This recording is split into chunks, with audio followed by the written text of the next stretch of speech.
basic elements of a comic book. Story, pencils, inks, colors, letters. Now, one person can do all of these, start to finish, make their own book. Or a different person can do each stage of the process, or any combination in between. None of us know how to draw, so we started to compile a list of artists and started a selection process. And it became pretty evident that we all agreed on the same artist, Gavin Smith. He'd recently done a book called Human City, and the details in his art were exactly what we were looking for the Accelerators. Even when we were outlining the Accelerators, we weren't sure if it was going to be a color comic or a black and white comic.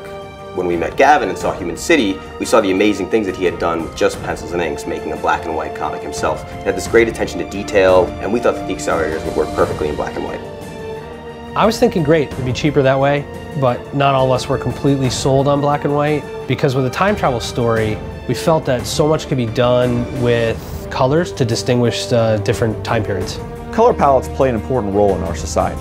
When people think of the 1960s or 1970s, or even today, they usually have a certain color palette in mind. So the idea of being able to experiment with color palettes in a future time period was really exciting to us. I think it would really help us tell the story.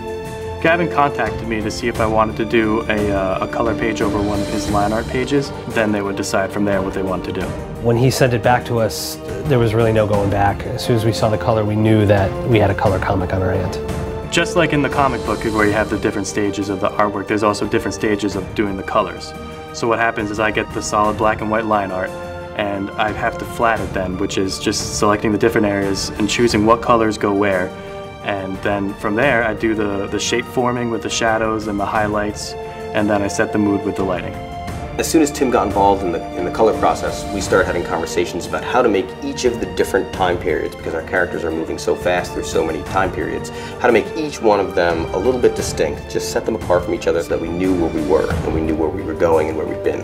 There's usually a caption on the page that says, 15 years later or 7 years later or whatnot, but you also want the scene to look different, like you're in a different place and a different time. That lands squarely on the colors, because if you jump from one time to another, it's not going to be a carbon copy of the color scheme that you're using. The story starts in the time games, and Gavin described the time period as kind of a broken future with, kind of a barren desert setting, so I chose a lot of muted yellows and just to kind of put a toxic haze over everything. And then you jump to an underground scene in the parking garage, and then you have the clean white and blues of the mall.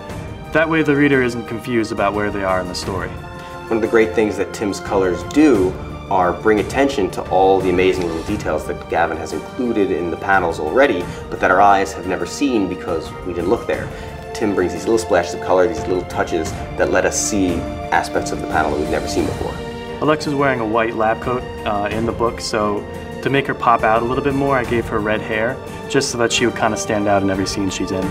Bertram was supposed to be a soldier, he's a tough guy, so I wanted to add a little bit of attitude to him in what I color, so I made the creative choice of adding scars to his face in some of the panels, just to let you know that he's been through some things in the course of his military career.